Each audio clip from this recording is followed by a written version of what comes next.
Hey YouTube, what is going on? It is Jax here back with another video, and today I am top 145 in the world with 3 days left using Pekka Bridgespam with Fireball. I think this is the much better variation than Poison right now. You need to be able to get damage on the Mother Witch, you need to be able to get damage on the E-Barbs instantaneously, and it's just really good overall right now with the Poison just not being able to get that value in time.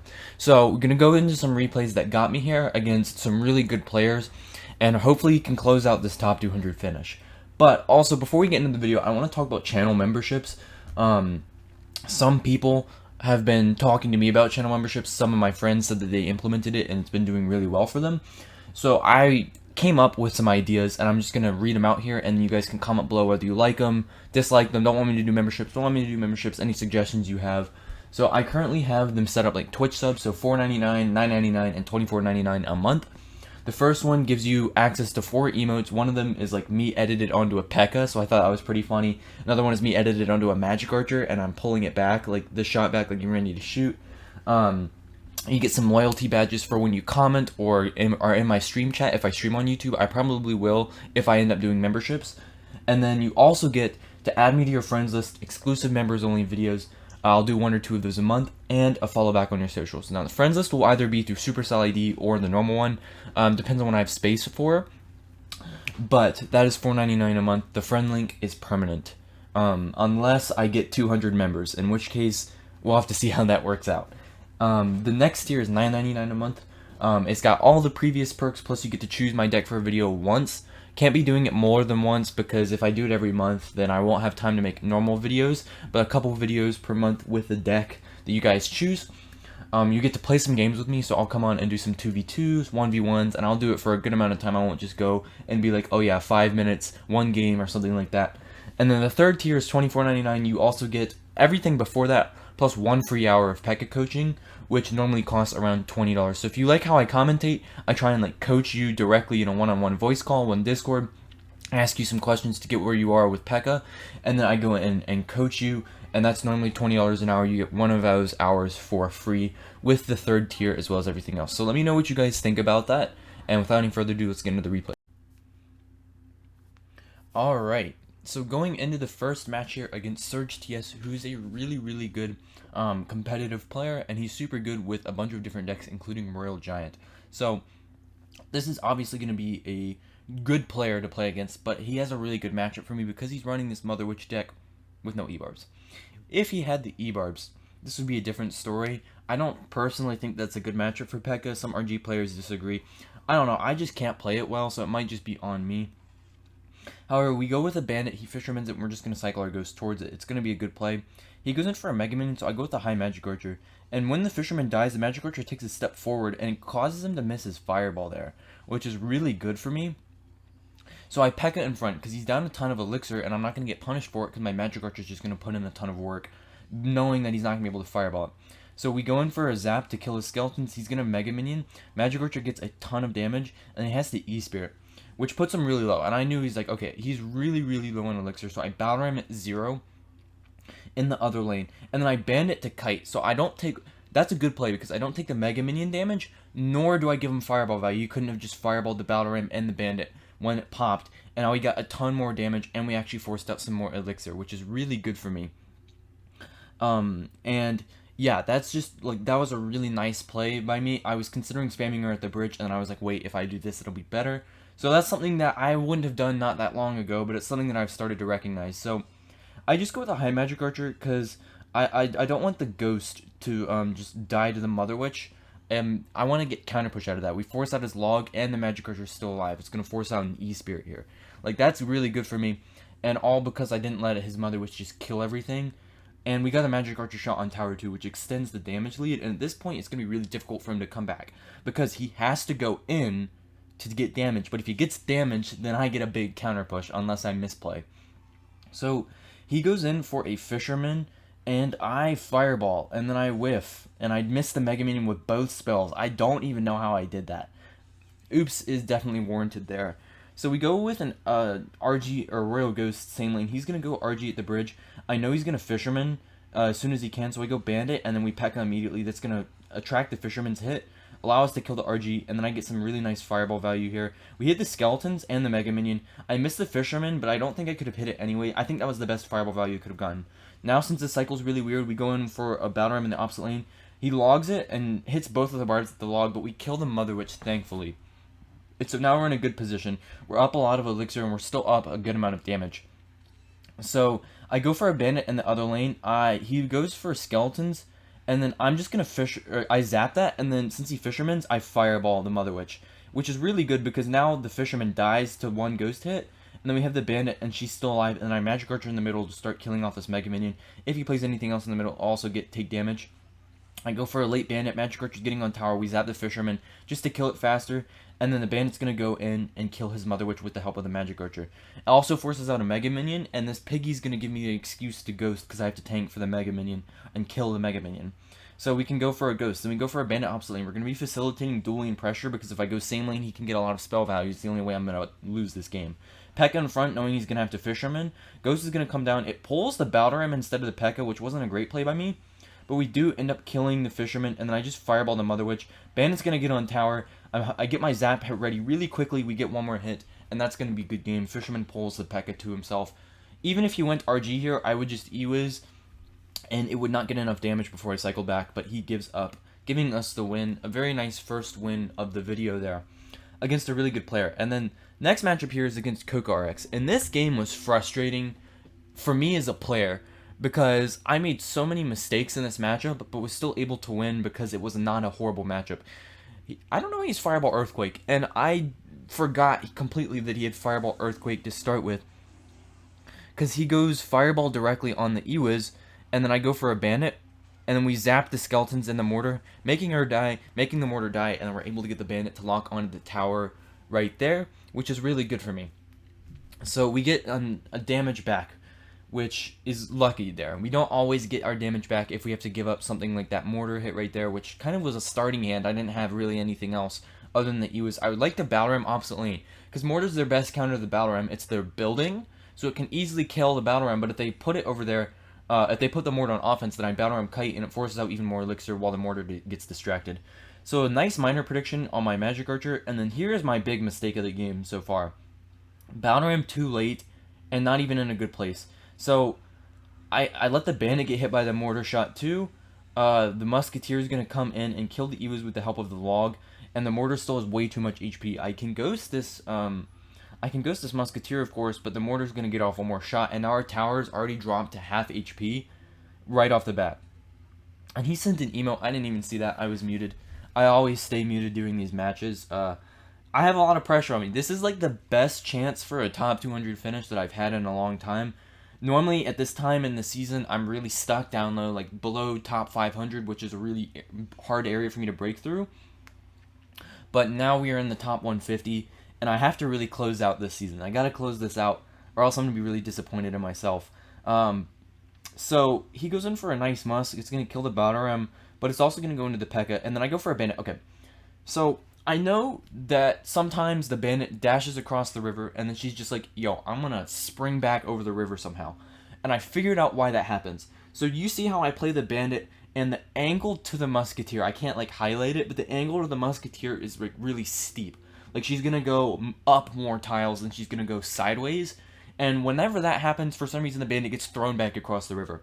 What you want to do is play her like a knight move in chess. You want to go up 2 to the river and then over 1, so that she's dashing from a sideways angle, and she'll stay over the river and kill the target. But I quickly bandited, and look, we get stuck with her on this side of the river. I'm forced to let go of the push. Really, I can't really support it. Pekka dies, and then mortar's gonna get a hit there. It doesn't get another, thankfully. Otherwise, the game probably would have been over there. But he goes in for another mortar. So I go for a higher Pekka this time. At this point, I thought the game was over. He goes in for a Musketeer, so I go in for a Fireball. I push it away. He lets the Ghost lock on. I thought I could dash a Bandit onto the Musk, but I couldn't. Pre-zap on the Skeletons and the Musk. We do end up hitting it, but our push is going to die. So he goes in for a Pekka. I know his cycle is really weird. I didn't know he had Earthquake. I thought he had something else. So I just go, since he wasted his log, I go in for a Battle Ram in the opposite lane. Pekka does get a smack on tower, which is really nice, and he has to eat the entirety of the Ghost, which is 1900 damage there. So we are slightly back in this game. I say slightly even though like we're actually in the game, because he's got a lot more damage on tower directly. Like I actually have to facilitate a whole push to get damage. He can just throw a miner and some spells. So he goes with the Earthquake, and I was like, oh, he has Earthquake. That was his big spell. Forgetting completely that he had a Fireball. So I went for the corner Pekka just so that it would cover the tower faster. I go for a Battle Ram in the back. I just wait to see where he's going to place the miner, and then we Ewas, and then I can go in for a Magic Archer, and he used a bunch of Elixir there. He's trying to spell cycle me out. He wastes his log onto my tower in the Ewas instead of the Magic Archer so he can Earthquake it. Then we lock the Pekka onto the tower, and that's going to be a good game. He cycles the Earthquake, and I don't know if he actually could have been able to Fireball it right after that, but we take tower with the Pekka in a really close game. I really think I should have lost that just because of all the mistakes I made. But, you know, you take what wins you can get and you move on. I will complain about I did make a post on Twitter about that. So, yeah, we'll watch this replay against Coco. So this guy is an extremely good bait player. I think he had a top 30 finish secured with bait NATO, which is ridiculous. But now he's playing bait Fireball with Skeletons. And this matchup is so annoying. Like, it's so annoying. I hate bait so much, man. I am really bad at the matchup, but even if I was good, I still find the deck so annoying, and you'll see why here. He goes for some Skeletons in the middle, and the Bandit does die. And then I have to Fireball his barrel, and he protects the Princess, and I don't have a good answer to it. I'm like, yo, dude, let me do something. And we do Ewas in the end, and yeah, that's going to be enough to kill all of that. But it does put me down some Elixir, and it keeps his cycle moving faster. This is just so annoying. I thought he had Rocket too, and when he whipped up the Fireball, I was like, ah, why? But Skeletons are better than Goblin Gang for this matchup, I would say, just because Goblin Gang gets like so much value, and Skeletons die much more quickly in the context of this matchup. Like he doesn't have a way to really abuse them as much, except unless he has a Knight onto unless he has like a Knight onto the Pekka, and the Skeletons read to take a hit. So I just go with a Magic Archer right up here at the bridge. I don't want this Princess doing anything else. Like I don't want to kill her in any other way. So we just Magic Archer and take the alignment quickly. However, we have to give him a bunch of log value. So he gets more chip damage, and I get like one Ewa shot, which is not the trade I was looking for. I'm just like so frustrated at this point. Like I was like sitting there and I was like, come on, stop with the bait shenanigans. I hate bait so much. I hate bait so much. Okay, so he goes in for an Ice Spirit here at the bridge. I tank it with a Battle Ram, basically a 3 Elixir Battle Ram now, and he still has to spend more on it, which could really screw up his cycle if I play it right. So we just cycle a Ghost passively towards the Princess. He's not really going to be able to protect it. And then I go in for a Bandit. He throws a Goblin Barrel, and I believe I just Fireball this barrel. Yeah, I don't really have a great answer otherwise, and I don't want to take this barrel, man. So I Pekka the back, covering my weak side lane here. And this is how I'm going to have to win this matchup. And this matchup was really close. So he goes in for a Goblin Barrel, and then I go for a Magic Archer. So anything in this alignment, so one tile up and to the left, another tile up and to the left, will create this effect where the Magic Archer shoots through those two goblins, and then he can also go and shoot through the last goblin while hitting the Knight. So now we have a really big counter push here. I go Battle Ram in front of the Pekka to tank for the Inferno Tower, and I might need to change up the strategy. In this situation it works because the Ghost has a sliver of HP, so the Inferno Tower gets kind of confused. I go in for a Fireball onto his Princess, and then I go for a Magic Archer and I zap, and kind of a bad zap. Magic Archers would have been able to clean up, but he goes in for a bad Knight, and we do get a Pekka shot, which puts me in the lead. I was like, dude, for how much frustration I'm feeling, I don't think I should be in the lead. I go for an Ewas. I thought he was throwing it to the back, so I go in, and I actually hit the timing to hit all three. I will make some sort of video or something on how you can hit all three goblins consistently, but it's not a timing I really preach because you have the top left corner that denies everything for one hit. So knowing that he's only got a barrel and stuff, and that he has Fireball, I go for a Pekka in the back, and I don't do anything about this Ice Spirit barrel. Gets so much damage. I go for a Battle Ram in the back corner, and then reaction time of a legend there. I get the Princess down. I wasn't even hovering. I just got the Ewas in cycle. So we go for a Magic Archer right up on top of this Inferno Tower. I go for a Bandit. I pre-zap his Skeletons, but he logs first. That would have been a huge amount of damage if he had Skeletons there. So we were actually cycled back to another Battle Ram, but the Magic Archer doesn't help out, and I have to sack the Battle Ram to the Skeletons. However, we're going to get on top of this right tower with the full HP Pekka. I go for an Ewas. He has an Ice Spirit. Barb gets a hit, Ewis is still there. He has to go in for a princess. Doesn't get any damage on tower to Ewis. We go in for a magic archer, trying to align 1, 2, but it's not enough. I need one more shot. I don't get the shot. Log pushed it right out, directly out of range. So I go for a bandit up high, go for a fireball. He fails his skeletons. We have a chance still. He doesn't have rocket, so we have a chance. Balrog to tank the ice spear. Always have to do that. And then I don't kill this princess here. I was trying to get to my magic archer because one magic archer shot plus my fireball here is going to do it. I whiff the shot. His fireball comes down. I have to bandit. And if I'd hit this pre-zap, we would have won. But I guessed incorrectly on where he was going to skeletons, and we don't get the pre-zap off, and the bandit doesn't connect to the tower. So a really close game against a super frustrating deck, but I ended up walking away with the loss due to a few mistakes on my end. And then the final match I'm going to show, let's see, we're at 13 minutes, yeah, final match I'm going to show is against @Abu, #@. I probably mispronounced that, Abu, I don't know. Don't kill me if I mispronounce that, but he's running Lava Swarms with Arrow Snowball, which is a really good matchup here. He doesn't really have a great way to answer my support, nor my ground spam. And so I bandit, he Lava Hounds. We just go Ghost in front. This is my favorite way to pressure Lava Hound because it can take a whole tower, and you can have the bandit tank for the Ghost while the Ghost gets up front and can really like mess up the flow of their defense. Could force them to play cards low or high to kill one or the other first, which can not be good sometimes for them. So he goes in for a Lava Hound. He doesn't have his balloon in cycle, so he goes in for a Skarmy. And I Magic Archer. I let the first skeletons pass the Lava Hound. Now the Magic Archer is going to help. 3 shots before he arrows snowballs. That's a lot of elixir he had to spend, though, and we're going to have a nice counter push with the Ewis and the Bandit. I immediately pressure opposite lane with the Ghost. We're just going to try and spread out my damage. And now that I know his deck, I know I'm not going to have any trouble taking towers. Like, taking towers is not going to be a problem due to just how easy this, how, like, squishy his entire deck is. So I actually saved my zap for a second there. I was going to use it on the minions, but I didn't really see the Skarmy back in cycle until, well, he played the Skarmy. So we do end up zapping the Skarmy. We want to get that out of the way mostly, and then one minion does die, which is a plus. So now we have a lot of damage in both lanes. He has a little bit of damage in one lane. So, sorry, my soccer group chat, we have practice in just a moment.